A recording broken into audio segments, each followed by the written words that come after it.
মাই god, একটা accident আপনারা দেখতে পাচ্ছেন। তো ভিডিওর মাধ্যমে আপনাদের শেয়ার করেছি বক্সিগঞ্জে বটতলা যেটা দেখতে পাচ্ছেন সেখান থেকে। আর ভারতবর্ষী আপনাদের তো এই মুহূর্তে আমাদেরকে দেখতে পাচ্ছেন বক্সিগঞ্জের উদ্দেশ্যে যাচ্ছি। আর সেই বক্সিগঞ্জের উদ্দেশ্যে যাওয়া হচ্ছে, সেই উদ্দেশ্য নিয়ে আজকে এই ব্লগটা আপনারা তুলে ধরতেছি।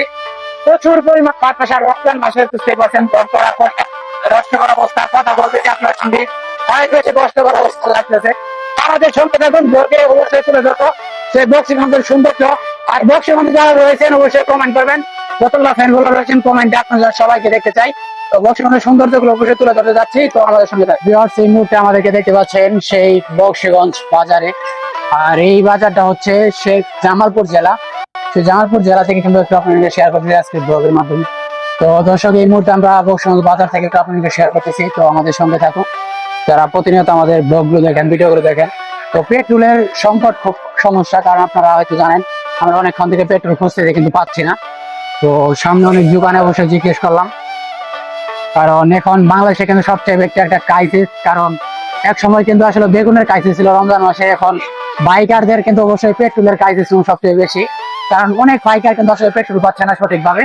তো আমরা কিন্তু খোঁজাখুঁজি করতেছি যে কতটুকু পর্যন্ত আমরা অবশ্যই পাই, আর আপনাদের সঙ্গে সেটা শেয়ার করবো। আর বক্সিগঞ্জ বাজার এখন উদ্দেশ্য নিয়ে আমরা আসছি, তো দেখা যাক একটু শেয়ার করে থাকি আমরা। এই মুহূর্তে আমাদের দেখতে পাচ্ছেন সেই বক্সিগঞ্জ বাজারে, সেই বক্সিগঞ্জ বাজার থেকে তো আপনাদের শেয়ার করতেছি যারা আমাদের প্রতিনিয়ত ভিডিওগুলো দেখেন।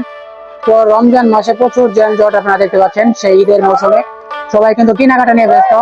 ও মাই গড, একটা অ্যাক্সিডেন্ট আপনারা দেখতে পাচ্ছেন। তো ভিডিওর মাধ্যমে আপনাদের শেয়ার করেছি বক্সিগঞ্জে বটতলা যেটা দেখতে পাচ্ছেন সেখান থেকে।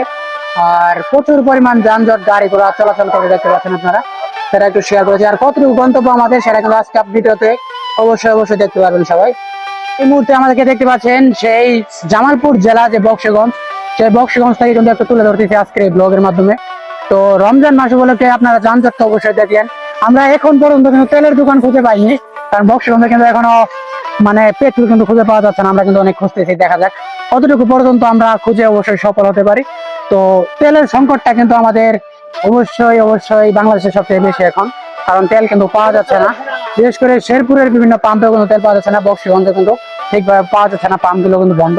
আমরা দেখতে থাকেন আপনারা, অবশ্যই আমরা আপনাদের সাথে শেয়ার করবো যে কতটুকু খুঁজে পাওয়ার সম্ভাবনা রয়েছে। সামনের উদ্দেশ্যে যাচ্ছি, তো তার সঙ্গে থাকে।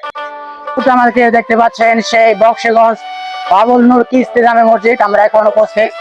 আর আজকের ভিডিওর মাধ্যমে একটু আপনার সঙ্গে শেয়ার করতেছি যারা প্রতিনিয়ত আমাদের ব্লগগুলো দেখেন। আমি এর আগেও কিন্তু অবশ্যই ব্লগ করেছি, এখানে কিন্তু অবশ্যই আপনারা দেখছেন। তো আজকে একটু তুলে ধরতেছে আসছি। আর বক্সিগঞ্জ যেহেতু আসা হয়েছে, অনেক বেশি পরিবর্তন আপনারা দেখতে পাচ্ছেন।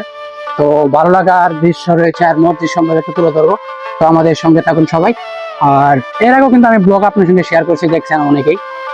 তো আজকের একটু অবশ্যই শেয়ার করতে যাচ্ছি এখানের পরিবেশ, প্রকৃতির সৌন্দর্যগুলো আসলেও ভালো লাগে, কারণ যারা দূর দূরান্ত থেকে আসেন সেই বক্সিগঞ্জ বাবুল নূর জামে মসজিদে। আর অবশ্যই একটু তুলে ধরি, সেই আগের ব্লগেও তুলে ধরেছি, আপনারা হয়তো অনেকে দেখেন, সেটা প্রায় 1 বছর আগে। আজকে একটু নতুন করে তুলে ধরতেছি সেই আশেপাশের প্রকৃতির সৌন্দর্যগুলো।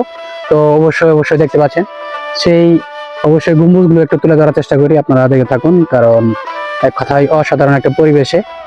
তো সবাইকে আসার অবশ্যই আমন্ত্রণ রইল, আপনারা আসবেন, ঘুরবেন। বক্সিগঞ্জে যারা রয়েছেন তারা অবশ্যই ঘুরে যাবেন। আর এখানে কিন্তু অবশ্যই দেখতে পাচ্ছেন একটা অজুখানা, আর অজুখানাটাও একটু আপনাকে তুলে ধরলাম। আর এখানে যারা জামালপুর এবং শেরপুর জেলার অবশ্যই লোকজন রয়েছে বিশেষ করে, তারা কিন্তু অবশ্যই ঘুরে যায় এখানে দেখে শোনা করে। আর ভালো লাগে, সৌন্দর্য কিন্তু অবশ্যই দেখতে পাচ্ছেন। তো ভিউয়ার্স, এই মুহূর্তে আমাদের দেখতে পাচ্ছেন সেই বক্সিগঞ্জ বাবুল নূর কিস্তি জামে মসজিদে। আর এখানে কিন্তু অবশ্যই রয়েছে আজকের ব্যাকগ্রাউন্ডে কিন্তু ব্লগ সহকারে অবশ্যই তুলে ধরবো। তো যারা প্রতিনিয়ত আমাদের ভিডিওগুলো দেখেন আর যারা এখানে আসছেন বা আসবেন, অবশ্যই কমেন্ট করে জানাবেন। আর সবচেয়ে বড় কথা হচ্ছে আপনাদের কমেন্টের উপর নির্ভর করে কিন্তু আমাদের ভিডিও রিচ এঙ্গেজমেন্ট বাড়ে, কারণ নয়তো কিন্তু ভিডিওটাও বেশি মানুষের কাছে পৌঁছে যাবে না। কারণ এত পরিশ্রম কষ্ট যদি করা হয়, যদি আপনারা একটু সঙ্গে না থাকেন তাহলে কিন্তু কাজ হবে না। তো ব্যাকগ্রাউন্ডটা অবশ্যই ব্যাক ক্যামেরা দিয়ে অবশ্যই তুলে ধরবো। তো আপনারা অবশ্যই আমাদের ব্লগের সঙ্গে থাকবেন, যতটুকু পারি অবশ্যই আপনার সঙ্গে তুলে ধরার চেষ্টা করবো। তো আপনারা দেখতে পাচ্ছেন সেই অবশ্যই জামে মসজিদের অবশ্যই গেট। আর এখান থেকে কিন্তু মুসল্লিরা সকলে নামাজের জন্য উদ্দেশ্য হয়ে যায়। তো অবশ্যই আমরা একটু ব্যাকগ্রাউন্ডটা একটু আপনাকে তুলে ধরতেছি, কারণ সাইডের যে সৌন্দর্যটা অবশ্যই ভালো লাগবে সবার, কারণ যারা প্রতিনিয়ত আমাদের ভিডিওগুলো দেখেন অবশ্যই ভালো লাগবে। আর ড্রোন ক্যামেরা হলে সবচেয়ে ভালো হইতো, কারণ ড্রোন ছাড়া তো সেভাবে তুলে ধরা যায় না। তো প্রত্যেকটা সাইড দিয়ে কিন্তু অবশ্যই গেট রয়েছে, আর সেই গেটগুলো আমি এর আগে ব্লগে অবশ্যই তুলে ধরেছি। সেটা হচ্ছে কম দামের একটা ভালো ক্যামেরা ছিল না, সেই কারণে। আর ব্যাকগ্রাউন্ডটা একটু দেখেন, চারিদিকের পরিবেশ সুন্দর, যে একটা বনের ভিতরে এত সুন্দর একটা মসজিদ করেছে তারা, তার এটা কিন্তু অনেক বেশি ভালো লাগার বিষয়। তো একটু আপনার সঙ্গে শেয়ার করলাম। তো ওইদিকেও যাচ্ছি, চারিদিকে কিন্তু একই পরিবেশ, একই অবস্থা, সেই অবস্থানগুলো কিন্তু অবশ্যই আপনার সঙ্গে তুলে ধরতে পারতেছি। তো যারা প্রতিনিয়ত আমাদের ভিডিও দেখেন অবশ্যই সঙ্গে থাকবেন, এইদিকে কিন্তু অবশ্যই যাওয়া যায়। আর শুক্রবারে বিশেষ করে লোকজন অনেক বেশি হয়, কারণ শুক্রবারে কিন্তু মানুষের অবশ্যই নামাজ, শুক্রবারের জমা নামাজের সময় মানুষজন অনেক বেশি হয়, সেটা কিন্তু সবাই জানে। তো দেখা যাক তুলে ধরতে পারি আমরা একটু সঙ্গে। ভিডিওটা আপনার সঙ্গে শেয়ার করলাম, সেটা হচ্ছে বাবুল নূর কিস্তি জামে মসজিদ, আপনারা দেখতে পাচ্ছেন। তো দূরে থেকে কিন্তু অনেক সুন্দর লাগতেছে। তো ব্যাকগ্রাউন্ডটা একটু আপনাকে তুলে ধরলাম, কাছ থেকে কিন্তু আসলেও অত বেশি একটা তুলে ধরতে পারি নাই, কারণ কাছে কাছে দেখতে পাচ্ছেন। তো অনেক ভালো লাগলো, কারণ সরাসরি যারা আসেন দূর দূরান্ত থেকে তারা কিন্তু বিষয়টা আরো সুন্দরভাবে উপভোগ করতে পারবেন। তো আমাদের এই মুহূর্তে যে ব্লগটা আপনারা অবশ্যই দেখতে পারলেন, সেই ব্লগটা এখন শেষ করতে যাচ্ছি। তো বক্সিগঞ্জে বাবুল নূর কিস্তি জামে মসজিদে কিন্তু এসে আপনার সঙ্গে একটু শেয়ার করলাম। তো যারা এইদিকে থাকেন, বক্সিগঞ্জ থাকেন, অবশ্যই কমেন্ট করে জানাবেন। তারা এখনো আসেন নাই, তারাও কমেন্ট করে জানাবেন। তো ভালো থাকবেন, সুস্থ থাকবেন, দেখা হবে নেক্সট নতুন একটা ব্লগে। আজকের মতো এখানে বিদায়, আল্লাহ হাফেজ।